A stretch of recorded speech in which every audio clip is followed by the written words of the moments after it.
लेकिन आपको क्या, आप तो प्रैक्टिकल है, आप तो किसी हुस्न परी से शादी करनी है।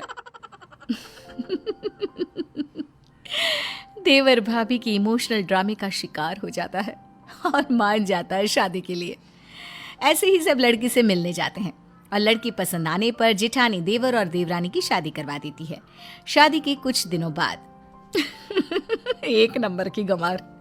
अब देखो रूपाली, मुझे जॉब के लिए देर हो रही है। एक काम कर दो मेरा, कल पहनने के लिए कुछ भी नहीं है मेरे पास।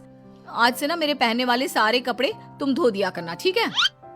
देवरानी जो जेठानी के सारे हुक्म किसी आका की तरह माना करती, वहीं जेठानी भी अपने गेम को खुल कर खेल रही थी। शाम को, अरे बहू, मेरे लिए जरा एक कप चाय बना कर लाना। रूपाली, माँ जी को एक कप चाय बना कर दे दो। लेकिन भाभी मैं तो। प्लीज रूपाली, मैं एक बहुत इंपॉर्टेंट काम कर रही हूँ, उसे बीच में छोड़कर नहीं जा सकती। जी ठीक है। अच्छा हुआ मैं अपने लिए एक घरेलू देवरानी ढूंढ कर लाई। अब मेरा काम बहुत आसान हो गया है। मुझे बस जॉब का काम करना पड़ता है, क्योंकि घर के काम तो प्यारी प्यारी देवरानी संभाल लेती है। वाह जी वाह, कितनी समझदार हूँ मैं। लेकिन दिन एक से नहीं होते। जो नया होता है वो एक दिन पुराना हो जाता है और वो रंग सामने आता है जो उसका असली रंग होता है। और फिर, रूपाली जरा मेरा फोन पास करना, और वो फोन में चार्जिंग नहीं होगा, मेरे बैग में चार्जर रख देना। और हाँ बस जितने दिन की ऐश थी जेठानी साहिबा की, वो खत्म और देवरानी का असली चेहरा बाहर। क्यों दीदी, आप क्या कर रही हो? बैठी ही तो हो। और दीदी, ये छोटे मोटे काम ना खुद कर लिया करो, वैसे भी ऑफिस में भी तो काम करती होगी ना, हैं? हाय रे, ये क्या, सत्ता तो अभी तो बनी थी, आक्रमण हो गया और पूरा ख्वाबों का किला धुस। ओए सुन, ज्यादा बोलने की जरूरत नहीं है, गंवार कहीं की। मैं ना होती तो किसी गांव के घर में चूल्हा फूंक रही होती। ओए होए, ये मुंह और मुख की दाल, मैं कहाँ बैठी होती ये आपको ज्यादा पता है। मेरी सुंदरता और गुणों की चर्चा 7 समंदर पार तक थी, तो मैं कहाँ होती ना, इसकी चिंता तो आप छोड़ ही दीजिए। अगले दिन, अरे माँ, ये देवरानी साहिबा कहाँ है? उठी नहीं है क्या अभी तक? अरे वो है कहाँ, वो तो सुबह के बस से ही गांव चली गई। और हाँ, वो बात कर ही रही थी कि सामने से जेठानी का फोन आ जाता है। सुनिए दीदी, मैं ना कुछ दिनों के लिए अपने मायके जा रही हूँ, मेरी बस का टाइम हो गया है, इसलिए मैं कपड़े और बर्तन धोकर नहीं गई हूँ, इसलिए वो काम आप ही कर लेना। और हाँ, सासू माँ का ना अच्छे से ख्याल रखना, कमाई के चक्कर में ना हवाई मत हो जाना। हाय रे, जेठानी के पैरों तले जमीन खिसक जाती है। क्यों नहीं करके गई हो? और माँ जी ने हाँ बोला था क्या जाने के लिए? और तुम्हें मुझसे पूछना चाहिए था कि जाऊं या नहीं। माना भाभी, बहुत गर्मी है, लेकिन ये क्या कि आप अपना मानसिक संतुलन ही छोड़ देती हैं। अरे बकवास करने की भी हद होती है भाभी। अच्छा, तो तुम वापस आओ, काम पूरा करो और फिर जहां जाना है जाओ। सास सब सुन रही थी।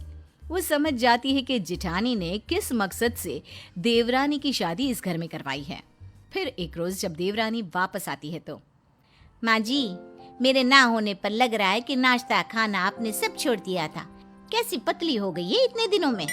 अरे कौन देगा मुझे खाना, वो तो नौकरी करती है, तू भी किसके भरोसे छोड़कर चली गई मुझे। अरे क्या करती माँ जी, माँ की तबीयत खराब थी ना तो गई थी, वरना नहीं जाती। वैसे भी ना माँ जी, भाभी को भी अब थोड़ा काम करना चाहिए, हम कौन सा उनके पैसे रखते हैं, अरे घर उनका भी तो है ना।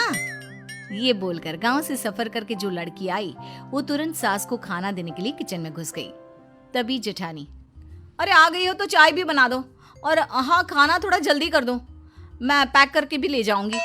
सास को गुस्सा आता है, देख बड़ी बहू, तुम दोनों ही मेरी बहुएं हो, छोटी ही काम करती रहे ये ठीक नहीं। अरे तो मैं क्या करूं, मैं कमाती हूँ, मैं घर का काम नहीं कर सकती, ये इस गंवार से करवाओ, वैसे भी घर के काम तो छोटे लोग ही करते हैं। तभी देवरानी आ जाती है। माँ जी, आप ना परेशान ना हो, मैंने शाम के खाने के लिए एक छुट्टी लोग जैसी नौकरानी रख ली है, सुबह का मैं बनाऊंगी और रात का या तो भाभी या तो वो नौकरानी, और नौकरानी के पैसे तो 3 किलो आम। रे। कौन है बाहर? ए जी देखिए तो कौन है। पति बाहर जाता है, दरवाजा खोलता है तो सामने खड़ी होती है माँ। माँ जी आप हम लोगों की बात सुन रही थी? सुन क्या रही थी? अरे जोर जोर से चिल्ला रहे थे तुम दोनों, तो सुनाई पड़ रही थी, और नहीं तो क्या। हाँ वो तो ठीक है, लेकिन कुछ सुना तो नहीं ना? देख बहू, इतने आम खाना ठीक बात नहीं। अरे पेट में गर्मी कर देता है। 3-4 किलो आम कोई रोज खाता है क्या? चलिए माँ जी, अब बात खुल ही गई है तो ठीक है, अच्छा ही है। अब बाहर जाकर पार्क में पेड़ के नीचे बैठकर आम तो नहीं खाने पड़ेंगे मुझे। क्या तू ये रोज रोज? हाँ, ये जो रोज रोज हाथ में 100 रुपए लेकर मैं निकलती हूँ ना, उससे आम खरीद कर पार्क में बैठकर खा पी कर आती हूँ मैं। हाय रे, तुझे शर्म नहीं आती? मोहल्ले वाले क्या कहेंगे कि सास खाना भी नहीं खाने देती तो बहू बाहर बैठकर आम खाती है। हाँ, वो कल बगल वाली काकी यही बोल रही थी कि देखो बेचारी को।